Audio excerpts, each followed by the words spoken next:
Welcome, boys and girls, and all the new people to the Batman Army, to a brand new movie review. And today we are reviewing Us, which is the second movie that was made by Jordan Peele after his amazing release of Get Out. Many directors have to do loads of films till they get to that certain movie where it's like, oh my god, this is going to be the next amazing film from this director, where Jordan Peele only took one. And with Get Out, it put his name up on the map for a horror director. And he come back, and the next movie he put out was Us, which was released back in 2019. If you guys haven't seen it yet, I definitely recommend it. Currently it is on Netflix, so if you have Netflix, definitely check it out. And also, if you haven't checked out Get Out, definitely check that out.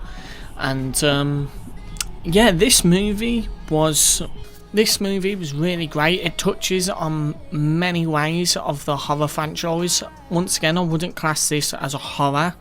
The same as Get Out, I class them more as a thriller type film, but they have the horror elements in there. And also with the casting in this film, you have an amazing cast no matter what. Like, obviously you have like Winston Duke playing Gabe, you have Lupita Nyong'o, I've probably butchered that name, and then you've obviously got the other characters in the family. They were all amazing, and then they had to play a totally different version of themselves, with them being Us, which they're doppelgangers. And that they all just absolutely smashed it, especially with the main character Red, how they're completely two different people. Like, one is a calm, scared woman, and the other is just this psycho killer who's just wanting to make as much fun as she can before she kills her doppelganger to take over. And yeah, there's a lot of Easter eggs in this movie as well, which I absolutely enjoyed while watching it back last week. Like, I think Jordan Peele like even said with like the their glove that they wear with the red jumpsuit. Obviously, the red jumpsuit is meant to like represent Michael Jackson, and then with the glove, it's meant to represent like Freddie and also Michael Jackson. And yeah, this film is completely different from Get Out. Obviously, Get Out, you have more of the racial white family side, and this one, it's more not being scared about people, but being scared about yourself, sort of thing. For me, what I got from Us was, it was the dark side of our own mind, but put into a human clone form. Because throughout this film you find out that their doppelgangers are government clones, where they've cloned their every single human in America, so they can obviously have some sort of population control in the future, which I can absolutely see happening, to be honest, either that or the Purge. But yeah, for this whole film, like the horror elements of this, I absolutely love. Like, it starts out thinking it's going to be a home invasion movie, and then it doesn't, and then they hint at for me, Jordan Peele does one thing amazing, and that's adding comedy in a place where comedy is not meant to be.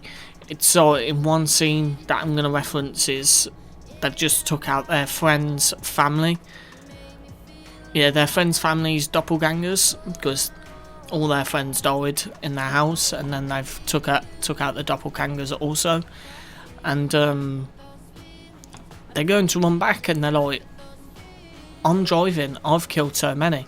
And it's like, they're talking about who they've killed, and it's like, mate, these kids are like 14, 15, and they've already topped like 2-3 people, and they're bragging about it. It's like, Jesus Christ. But yeah, there's I like the other side to their characters, like with Red having a raspier voice. I'm not going to say too much because I don't want to spoil too much of the film. I'm speaking parts about the film, but I'm not going to go into it too much. But I love Red's voice, because it's very instinct. What is the word now? She's very different from the whole of them. Like, no one else can speak of these doppelgangers, of what I've noticed. Abraham, her wife, who also is the doppelganger to Gabe. Gabe had me in stitches, Winston Duke did, with many scenes in this film, especially when the house...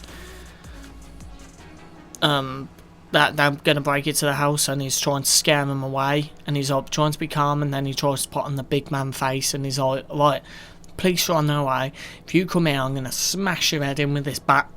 And then they just come walking and he's like, yeah, we're fucked. And then yeah, I liked his version, like just this big huge monster of a man, and he doesn't speak, he just growls. And that's what I like with a lot of these doppelgangers. They don't make voices, they like do weird noises, with one of them also doing that sounded like pterodactyl noises, which had me in bits. So I love people who try to do pterodactyl noises. And also, which I was surprised to see in this movie, was Yahya Abdul Mateen, who plays the main character's father in this, but also played Black Manta in Aquaman, and also who will be playing in the upcoming Jordan Peele film Candyman, which I cannot wait to be released. But yeah, this film it has a lot of good stuff. It like I've already said, there's Easter eggs in there, also with like the rabbits and the stuff like that. There's a reference to the Bible, like 1111, like exact same numbers, copies, and it's copy doppelgangers. And then there was just a lot of it was a very good paced film. I noticed they left a lot of plot holes with this, but whether that's to open up for sequels, who knows, because I'd like to find out who made their red suits and gave them the scissors. But even without the main family, all the other cast in this film were amazing. You also had Elizabeth Moss, who played one of the friends in this. She also played in The Invisible Man. And I loved her doppelganger in this, because she's watching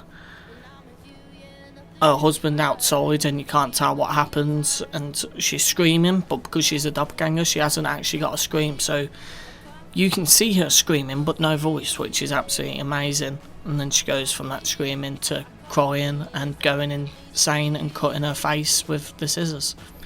Obviously she's seen too much face off.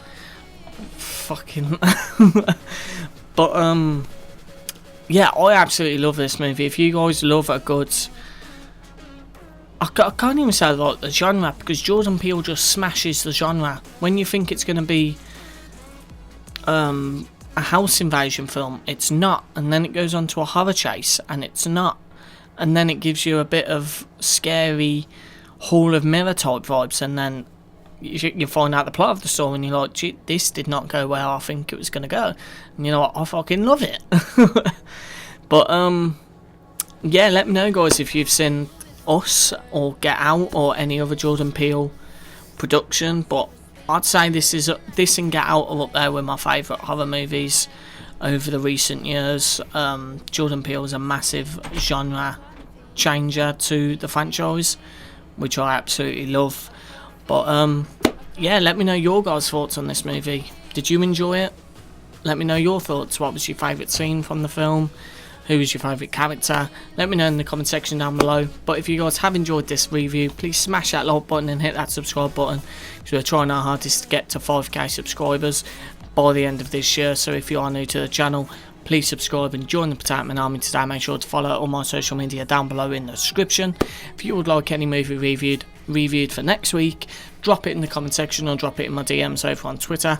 I'll be dominating SPUD. I love you, Potato Army. Stay home, stay safe. Like always, don't forget to stay starchy.